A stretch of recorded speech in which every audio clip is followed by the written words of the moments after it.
Financial year end process നമുക്ക് സ്വന്തമായിട്ട് എങ്ങനെ ചെയ്യാമെന്ന് നോക്കാം. ആദ്യം നിങ്ങൾ സോഫ്റ്റ്വെയറിലേക്ക് ലോഗിൻ ചെയ്യുക. ലോഗിൻ ചെയ്യുമ്പോൾ ഇതുപോലൊരു മെസ്സേജ് വരുന്നുണ്ടാവും, ഫിനാൻഷ്യൽ ഇയർ പ്രോസസ്സ് ഇനിഷ്യേറ്റ് ചെയ്യണോ വേണ്ടയോ എന്നുള്ളത്. ആദ്യം അത് ലേറ്റർ കൊടുക്കുക. ലേറ്റർ കൊടുത്തതിന് ശേഷം നിങ്ങളുടെ സോഫ്റ്റ്വെയർ ലേറ്റസ്റ്റ് വെർഷനിലേക്ക് വന്നിട്ടുണ്ട് എന്ന് ആദ്യം കൺഫേം ചെയ്യണം. അതിന് ചെക്ക് ഫോർ അപ്ഡേറ്റ് എന്ന് പറഞ്ഞിട്ട് ഇവിടെ ഒരു മുകളിലൊരു മെനു ഉണ്ട്. ആ മെനുവിൽ ക്ലിക്ക് ചെയ്യുക. ക്ലിക്ക് ചെയ്യുമ്പോൾ നിങ്ങൾക്ക് ആപ്ലിക്കേഷൻ്റെ ലേറ്റസ്റ്റ് വെർഷനിലേക്ക് പോകും എന്ന് നിങ്ങളോട് അത് മെൻഷൻ ചെയ്യും. യെസ് കൊടുക്കുക. യെസ് കൊടുക്കുമ്പോൾ ഇൻബാക്കിൻ്റെ അപ്ഡേറ്റ് ഒരു ഡേറ്റാബേസ് ബാക്കപ്പ് ജനറേറ്റ് ചെയ്യും. അത് കഴിഞ്ഞിട്ട് ഇൻബാക്കിൻ്റെ അപ്ഡേറ്റ് പ്രോസസ്സ് റൺ ചെയ്യും. അത് കംപ്ലീറ്റ് ആവുന്നത് വരെ നിങ്ങൾ വേറെ ഒരു വിൻഡോയിലും ക്ലിക്ക് ചെയ്യരുത്. അത് ആ പ്രോസസ്സ് കംപ്ലീറ്റ് ആയി കഴിയുമ്പോൾ application updated to the latest version എന്ന് പറഞ്ഞിട്ടൊരു മെസ്സേജ് വരും. അത് സക്സസ്ഫുള്ളി വന്നതിന് ശേഷം മാത്രം ഇയർ എൻഡ് പ്രോസസ്സ് ചെയ്യുക. ഓക്കെ, ഇത് ഇയർ എൻഡ് പ്രോസസ്സ് കംപ്ലീറ്റ് ചെയ്യാൻ വേണ്ടിയിട്ടുള്ളവർക്കുള്ള ഇൻസ്ട്രക്ഷനാണ്. ദെൻ ഇപ്പോൾ ഞാനത് എൻ്റെ ആപ്ലിക്കേഷൻ ലേറ്റസ്റ്റ് ആണ്, അപ്പോൾ അതുകൊണ്ട് ഞാൻ തൽക്കാലം നോ കൊടുക്കുന്നു. നോ കൊടുത്തിട്ട് നമുക്കൊന്നുകൂടെ ലോഗോ ഓഫ് ചെയ്തിട്ട് അതിൽ ആ വിൻഡോയിലേക്ക് വരാം.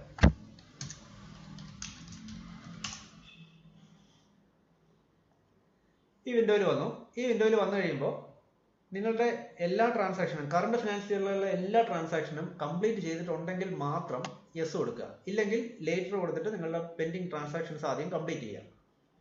ഇപ്പോൾ നമുക്ക് ട്രാൻസാക്ഷൻ കംപ്ലീറ്റ് ആയി കഴിഞ്ഞു എന്നുള്ള ധാരണയിൽ ഞാൻ യെസ് കൊടുക്കുകയാണ്. യെസ് കൊടുക്കുമ്പോൾ ഒരു OTP വെരിഫിക്കേഷൻ പോകും.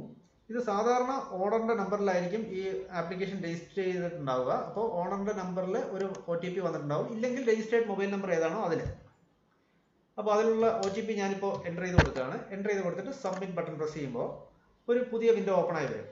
ഇതിൽ നമ്മുടെ 31/3/2026 നിന്ന് 1/4/2026 നമ്മൾ സ്വിച്ച് ചെയ്യുകയാണെന്ന് അതിൽ മെൻഷൻ ചെയ്ത് കാണിക്കുന്നുണ്ടാവും.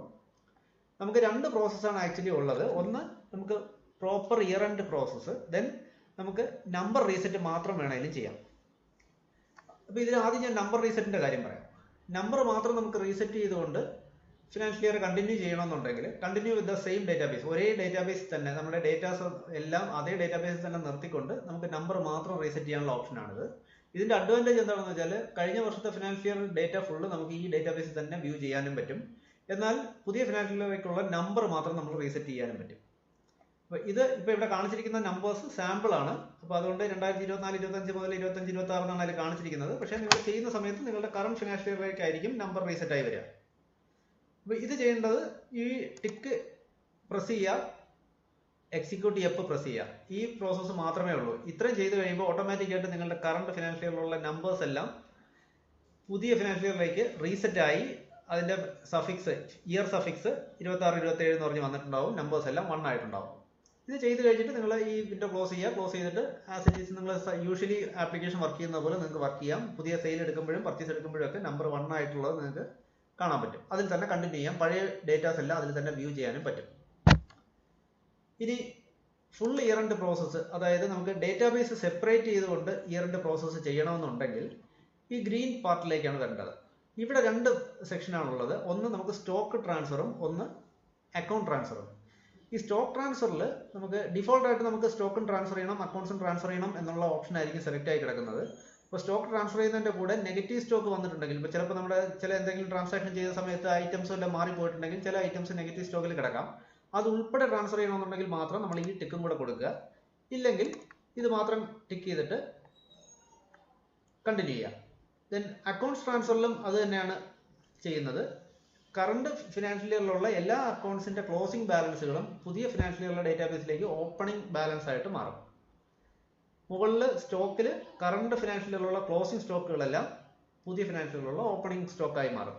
ഈ രണ്ട് പ്രോസസ്സും ചെയ്യണമെന്നുണ്ടെങ്കിൽ ഇപ്പോൾ ഡിഫോൾട്ടായിട്ട് കിടക്കുന്നതിൻ്റെ അകത്ത് ഒരു ചേഞ്ചും ചെയ്യേണ്ട കാര്യമില്ല. ദെൻ എക്സിക്യൂട്ട് എഫ് കൊടുക്കുക. അപ്പോൾ ഒരു കൺഫർമേഷൻ ചോദിക്കും. യെസ് കൊടുത്തു കഴിഞ്ഞാൽ ഓട്ടോമാറ്റിക്കലി ഡേറ്റാബേസ് ക്രിയേറ്റ് ആയി നിങ്ങളുടെ ഡെസ്ക്ടോപ്പിൽ പുതിയ ഫിനാൻഷ്യൽ ഇയറിൻ്റെ ഐക്കൺ വന്നിട്ടുണ്ടാവും.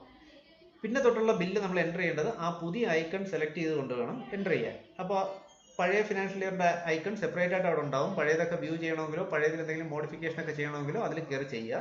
ആ ഡേറ്റാബേസും പുതിയ ഡേറ്റാബേസും തമ്മിൽ യാതൊരു ബന്ധവും ഉണ്ടാവില്ല. പഴയ ഫിനാൻഷ്യൽ ഇയറിൽ എന്ത് ചേഞ്ച് ചെയ്താലും അത് പുതിയ ഡേറ്റാബേസിലേക്ക് റിഫ്ലക്റ്റ് ചെയ്യില്ല. എന്തെങ്കിലും പർച്ചേസ് എൻട്രി നമുക്ക് പെൻഡിങ് വന്നു പോയി നമുക്ക് പഴയതിൽ ചെയ്യേണ്ടി വരികയാണെങ്കിൽ ആ പർച്ചേസ് എൻട്രി പഴയതിൽ ചെയ്തിട്ട് പുതിയതിൻ്റെ ഓപ്പണിംഗ് സ്റ്റോക്കിൽ നമ്മൾ ആ സ്റ്റോക്ക് കറക്റ്റ് ചെയ്ത് കൊടുക്കേണ്ടി വരും. അക്കൗണ്ട്സ് ആണെങ്കിലും അങ്ങനെയാണ്.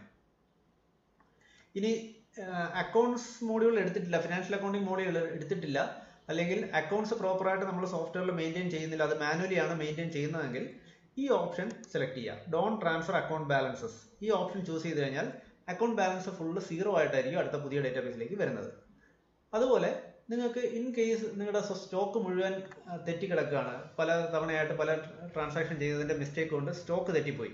ഇപ്പോൾ പുതിയ ഫിനാൻഷ്യൽ ഇയറിൽ നമ്മൾ സ്റ്റോക്ക് കറക്റ്റ് ചെയ്യാനാണ് ഉദ്ദേശിക്കുന്നതെന്നുണ്ടെങ്കിൽ നമ്മൾ don't transfer stock to new database option കൊടുത്താൽ നെക്സ്റ്റ് ഫിനാൻഷ്യൽ ഇയറിലേക്ക് വരുന്ന ഡേറ്റാബേസിൽ സ്റ്റോക്ക് ഫുള്ള് 0 ആയിരിക്കും വരിക. ഐറ്റത്തിൻ്റെ പേരും കാറ്റഗറിയും എല്ലാം വരും, പക്ഷേ സ്റ്റോക്ക് മാത്രം 0 ആയിട്ടായിരിക്കും വരിക. എന്നിട്ട് നമ്മൾ കറണ്ട് ഫിസിക്കൽ സ്റ്റോക്ക് എടുത്തിട്ട് ഓപ്പണിംഗ് സ്റ്റോക്കായിട്ട് എൻട്രി ചെയ്ത് കറക്റ്റ് ചെയ്യാവുന്നതാണ്.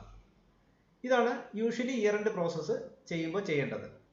നോർമൽ സ്റ്റേജിൽ നമുക്ക് ഇത് എടുത്തു കഴിയുമ്പോൾ കിടക്കുന്ന ഡിഫോൾട്ട് വാല്യൂ ഇട്ട് തന്നെ എപ്പ് ചെയ്ത് കഴിഞ്ഞാൽ, ഇയർ എൻഡ് പ്രോസസ്സ് ചെയ്ത് കഴിഞ്ഞാൽ കറക്റ്റായിട്ട് ഡേറ്റാബേസ് ക്രിയേറ്റ് ആയി നെക്സ്റ്റ് ഫിനാൻഷ്യൽ ഇയറിലേക്ക് വന്നോളും. ഇതിൽ എന്തെങ്കിലും ഡൗട്ട് തോന്നുന്നെങ്കിൽ വീഡിയോ ഒന്നുകൂടെ റിപ്പീറ്റ് ചെയ്ത് കാണുക. എന്നിട്ട് നിങ്ങൾക്ക് ഡൗട്ട് ഉണ്ടെങ്കിൽ ഇൻഫോലാബിൻ്റെ കസ്റ്റമർ കെയർ നമ്പറുകളിലേക്ക് വിളിക്കുക. ഞങ്ങളുടെ dedicated staff throughout year end പ്രോസസ്സിനെ നിങ്ങളെ സപ്പോർട്ട് ചെയ്യുന്നതായിരിക്കും.